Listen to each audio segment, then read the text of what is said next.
Welcome to this week's edition of Cardinal Dash. I'm King Jimison in my little box, joined by Daniel Martinez Krams in his little box.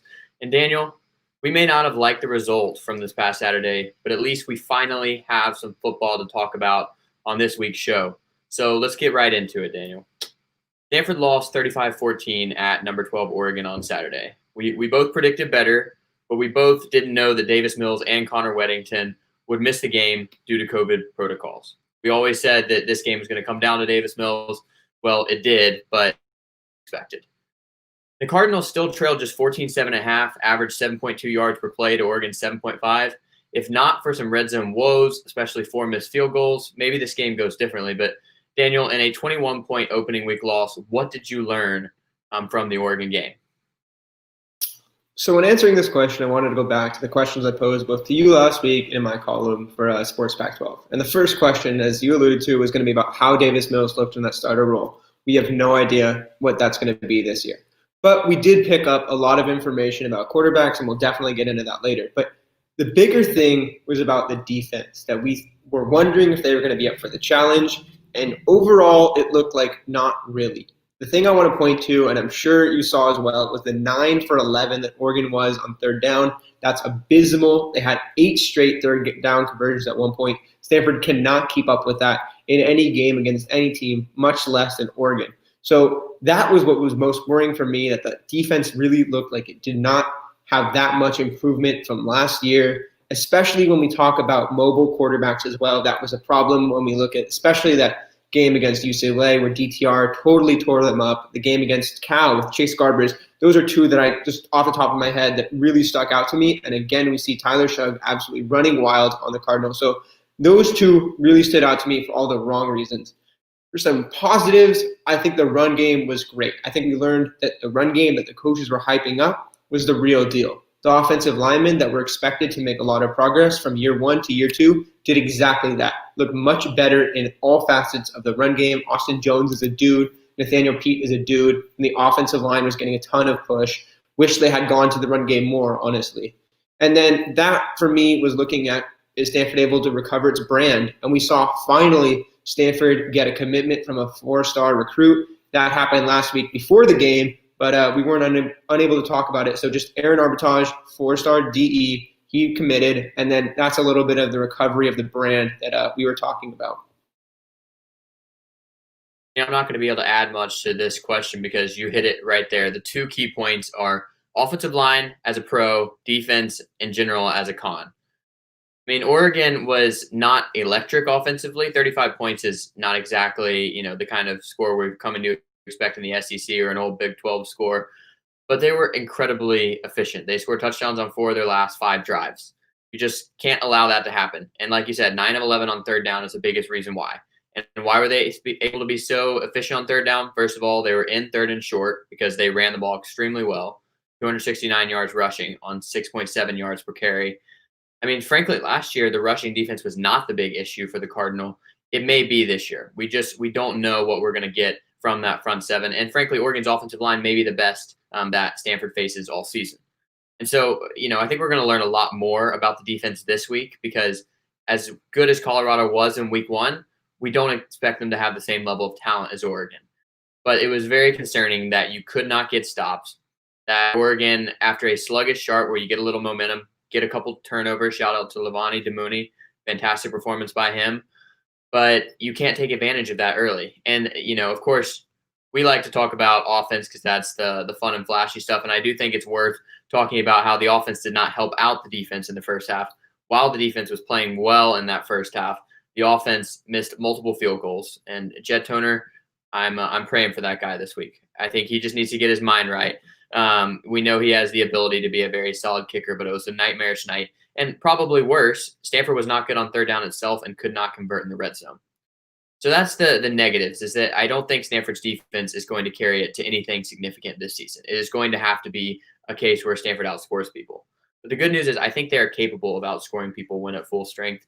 That offensive line was awesome. Did not give up a single sack to maybe the best defensive line in the conference, one of the best defensive lines in the country. And if we continue to see that level of protection for whoever's under center for the Cardinal, particularly if Davis Mills is able to come back this week or in the coming weeks, then I think that's going to bode really well for the passing game. And we saw Stanford's wide receivers; they're capable of making plays even against a good Oregon secondary. And man, I love the Cardinal running game. They ran the ball 197 yards, 6.4 yards per carry. That's very impressive stuff and a huge jump from last season, where I believe the Cardinal averaged under 4 yards per carry, 3.7 for the 2019 season. So if game one is any indication against a strong front seven, we're going to get a little bit more intellectual brutality era football on the offensive side. Don't know about the defensive side just yet. And you mentioned it with the defense. The one positive we can take away from that game is that they were opportunistic with the turnovers. Getting those two is going to be huge. Maybe it's going to be a lot more break this year than bend, but if Stanford's defense can come up with some timely turnovers, as we saw, with just that mentality of saying we're going to go for the ball, and we saw that Levani Damuni playing it perfectly twice, that may be the biggest positive that we saw out of the defense this game. And let's not forget that Stanford very well could have gone into halftime tied 7-7 if not for an unfortunate penalty call that didn't go Stanford's way. Other than that, Stanford was in the game for a lot of it. And yes, after 4-8 season, Stanford did not want to be having the conversation about, oh, we were in the game, so that's a positive. We didn't want to just put up effort. They're upset about that. They thought that they could go into Oregon and not only compete, but also win. So that's a step back, right, from where they thought they could be. But just seeing the defense have a little bit of juice there, provide a little bit of momentum. And if Stanford's offense was able to capitalize on it, we had 2 turnovers and 0 points off of turnovers. That's unacceptable. So it's really both sides. And the only thing that I would really add to this question about what we learned is one thing I mentioned in my column was how does Stanford athletes choose to use their platform? And Cardinal Black showed up in a big way. They had jackets and T-shirts, and you could clearly see that they had a message that they were following. So super proud of them. Shouts out to Kyla Bryant from women's gymnastics, Maya Dodson from women's basketball, and of course Thomas Booker and the other players on the football team, because I thought that was a really good way to start off the season. Yeah, I mean, I think there's a lot to feel good about, and obviously the most important thing is what you're talking about there with Cardinal Black and everything Stanford student athletes have done throughout the past few months. I think you should go check it out, and whatever site you can, particularly gostanford.com, see what these young people are investing in. But on the field, I think the product is the score was not in a classic cliche. The game was closer than the score indicated. And I think that cliche is very ambiguous. I hesitate to use it sometimes because I think it can be overused and misunderstood. But I think it's safe to say that Stanford and Oregon did not look like they were playing on different fields on Saturday night. They looked like fairly comparable teams where ultimately, by the end of the game, Oregon's depth and the fact that Oregon was coming in with their stars and the fact that Oregon executed much better situationally on third down and in the red zone meant that they got a significant separation on the scoreboard. So I don't think if you're a Stanford fan, you feel badly about this week. And shout out to Jason, one of our Colorado Sports guys in the chat right now, trying to tell us that we should not be taking Colorado lightly. Jason, I completely agree. We're not taking Colorado lightly. But I think it's safe to say this is a game that Stanford absolutely needs to win.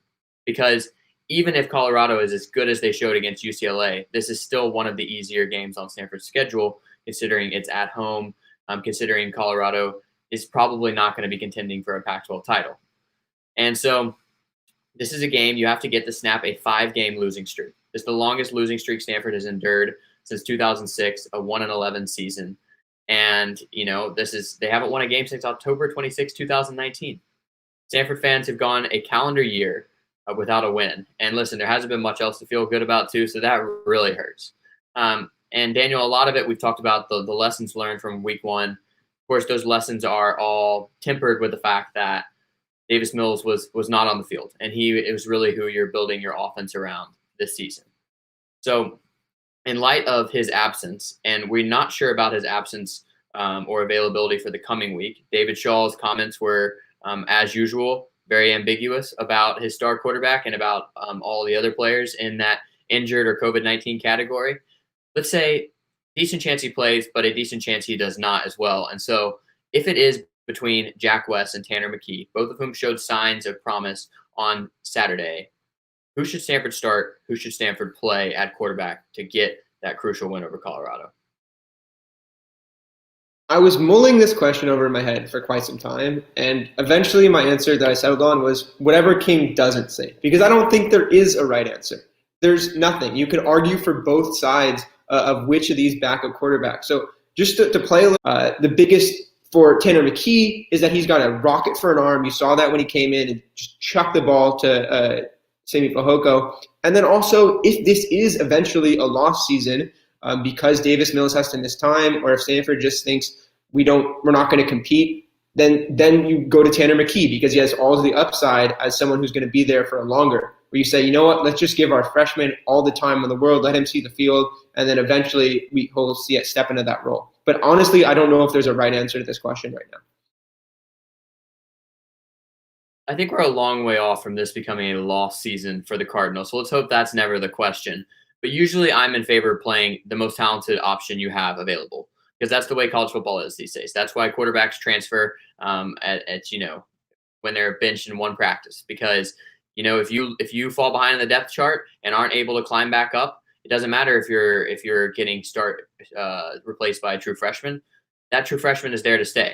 I mean, look at what's happening all across college football, including in Washington State, Stanford's Week 3 opponent, where you got a crowded quarterback room, but a true freshman comes in as the most talented option. They win, and they likely hold on to it for the season and perhaps their career. But in this particular game, and really this season, I think that the right option is Jack West. And I'm not going to pretend to have seen practice and to know where those guys are compared to one another. But here's what I saw in game one. Stanford's problem was not moving the ball. And frankly, the problem was not accuracy from its quarterbacks. There were some missed throws, but from both quarterbacks. I think the most damning miss was probably Jack West in the red zone on the first drive that could have been a touchdown. I believe it was to Fehoko. But McKee missed some throws as well, and both of them hit a lot of throws as well. Jack West was 13 of 19. That is light years better than he was in his nightmarish start at UCLA or at home against UCLA last season, where he was sacked 7 times, less than 50% completions. One of the worst quarterback performances I've ever seen. So I was terrified when he was coming out to start against Oregon, but he proved me wrong. And the problem with Stanford's offense is not the quarterback position, it was their execution situationally, which I've said multiple times on the show because I think it's really important. Stanford crossed the 58 times against Oregon and scored twice. You absolutely cannot do that. The red zone number 2 of 4 is bad enough. And of course, 4 missed field goals had a lot to do with that. That's 4 of those 6 missed opportunities. But they also were having drives stall out in that no man's land between the 30 and the 50. And I don't think we can expect to see Jet Toner kicking a bunch of field goals this week. They're probably going to be conservative with him after his week 1 performance. And so it's going to be about punching that rock into the end zone. You get into the red zone, you got to cash those checks. Listen, the Colorado bank is going to be open. I don't think that defense is elite. I mean, look what UCLA did to it in the second half. But if you give them turnovers or if you let drives stall on the plus side of the 50, it's going to look like a very different game. And I think Jack West, with his experience, with being 3 years in the system, with the fact that he is more familiar with this complicated Cardinal offense, I just trust him in those situations more right now. That being said, I think if this game is not going Stanford's way and they've got to come from behind and throw the ball all around the yard, I think you got to give McKee a try because he could be a truly generational special talent. And you just know at this point that Jack West has limitations as a thrower. But hopefully the game won't get to that point and Stanford can win the game on the ground. And in that case, I'm rolling with West.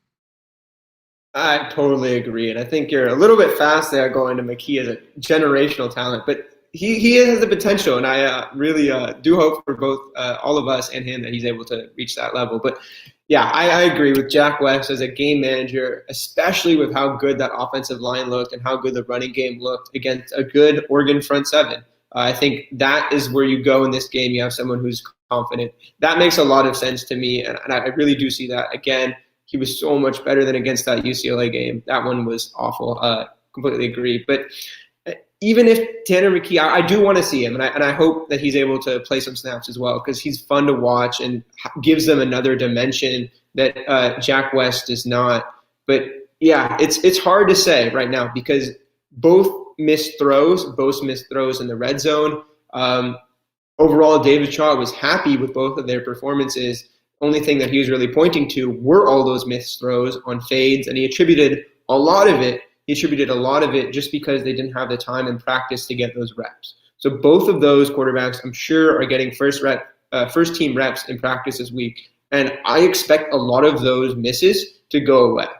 And it's a big leap, I know, in 1 week, but I expect them to gain that ability in just a short time because they need to. Backs against the wall. Both quarterbacks are fighting for a starting job now if Davis Mills is out, and they're going to need to be able to make those throws in the clutch because Stanford cannot get down to the red zone like we saw them last time, throw up a couple of fades and miss. And a lot of those throws are bad. I think two receivers, I think Fehoko got his hand in one, I think Bryson Tremaine got his hand in one, and the rest just sailed out of play.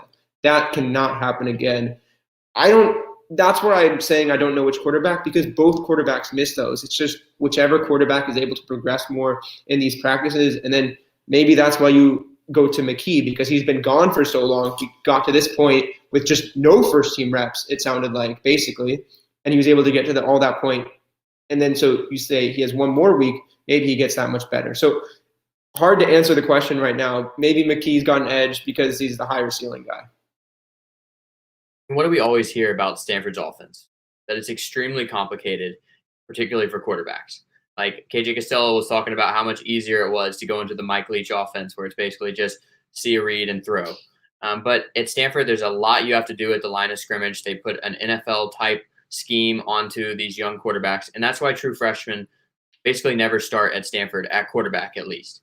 And so I think that as much as I want to see McKee on the field more, I got really excited when he came on the field every time because I just wanted to see that rocket arm unleashed. I was probably equally as nervous as with West because I just didn't know if he had command of the offense. The handoffs weren't as clean.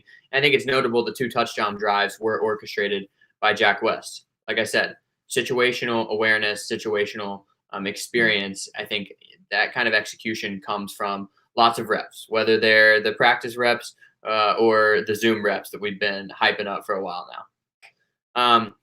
But Daniel, if it is Davis Mills, I'm going to put you on the spot here. If he is available, how much better do you feel about Stanford's chances in this game versus those other 2 options at backup? I think considerably better. I think Stanford definitely pared down its offense last week because they had a quarterback coming in with an hour and a half of preparation. I think with Davis Mills, the full offense available, with all the rapport he's built up over the offseason in those Zoom sessions, but also he went down to Southern California and was able to work out with some wide receivers, just so much better. And I think it's also the mental boost of saying, you know what, our quarterback is back. I think that's going to be a lot of it if Davis Mills is able to play, just having him be like, I'm their captain, I'm here now. Let me take you to the promised land because he has that talent to be able to take Stanford to a lot of wins. That's what we were saying preseason, that basically Stanford's success was going to ride on Davis Mills. If he's able to come back feeling a lot better about this next game. Put it bluntly, if you're looking at the spread right now, it's like Stanford minus 6.5, seemingly most places. If it is Jack West and Tanner McKee in whatever combination, I'd probably lean Colorado there. I would say I think Stanford is going to ultimately win this game, but I think it's probably going to be a close game. If Davis Mills is able to start and play this entire game, I would comfortably take Stanford against the spread because I think that they will win by multiple possessions. Davis Mills and this passing offense should overwhelm Colorado without turnovers. It's just a question of, are we going to get Davis Mills and the passing offense or just the passing offense orchestrated by the backups? We can hope. COVID-19 protocols, they are rigid, but also it does seem like everybody is doing well and progressing through those. So we'll just have to monitor it throughout the week. But Daniel, we've talked a lot about the game already, but this is a very, very important game for Stanford's season. The Pac-12 has already said that you have to get to 3-3, or I guess 4-3, including that last crossover game in Week 7 to reach a bowl game. There's really only 5 or 6 bowl games available to Pac-12 teams in the first place this season. So you're going to have a strong record to get there, and you're going to have a lot of these kind of wins against the other teams competing for those bowl spots. Like I said, as good as Colorado looked in Week 1, this is probably one of the easier games on the schedule. If you lose, the longest losing streak since 2006 extends to 6 games. That would be unacceptable. But Daniel, early in the season or before the season, we were thinking this was probably going to easy victory for Stanford. We both pegged Colorado near the bottom of the Pac-12 South. And after week 1, we feel a little bit differently about that. So are the Buffs a threat to extend Stanford's losing streak to 6 games? I'm not going to say they're not a threat. They did put up 48 points, and UCLA put up 42. But you know what? The first 9 opponents against Colorado last year scored at least 30. Stanford scored 13 last year. So clearly there's a problem. Either it's Stanford's offense, Colorado's defense, a combination of both. There's something to be worried about. Even if Colorado is as porous as ever, Stanford may not be able to take advantage. So there's definitely something to be worried about if you're Stanford. Of course, Colorado doesn't have Steven Montez, doesn't have Laviska Shenault, but Sam Neuer, the safety turned quarterback, looked plenty good in his week 1 performance. 257 passing yards, 64 rushing yards, and a touchdown through both the ground and on the air. That's impressive. Ask anybody. And then Jack Broussard at 187 yards on the ground and 3 touchdowns. So you know what? They are a threat because they have some talented players. Is a lot of that UCLA and UCLA just being bad right now, just downright bad? I don't know. We have only 1 game to evaluate them on, but I'm going to lean towards yes. Colorado is a threat because they've shown no reason to say that they're not a threat.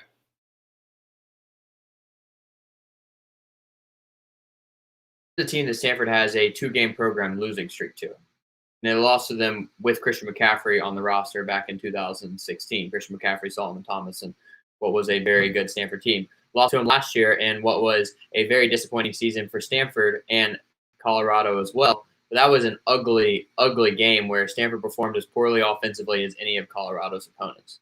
So, yes, they are absolutely a threat. Sam Neuer, I just saw, was one of the highest rated players in the Pac-12, according to Pro Football Focus. I think he was number 5 this past week. I mean, to do that in your first start is incredibly impressive. I do think there's a lot of, bias that's helping him out with UCLA being that first opponent. Not that I think UCLA is terrible, but UCLA spotted Colorado about 35 points in this game with 4 first-half turnovers, and all of a sudden, Colorado was up 35-7, and it looked like they were going to cruise to a win in Karl Dorrell's debut in Boulder. But obviously, UCLA's firepower with DTR and Demetri Felton showed up in that second half. We got a more competitive game, and kudos to Colorado for hanging on. But I do think that second half that was more back and forth is more emblematic of where Colorado is going to be for the rest of the season than that lightning start that buried UCLA right from the opening kickoff. Obviously, if Stanford turns the ball over, Colorado can absolutely take advantage and win this game. Stanford didn't turn the ball over once against Oregon and still lost by 21. So turnovers are always going to be a huge issue for a team that plays at a slower pace of play like the Cardinal. And I think that Colorado obviously all too ready to take advantage. I think the question is going to be, how does Stanford's defense play against the Buffs? Jason, I want to address his question in the chat. If Mills starts, does the missed play time hurt him?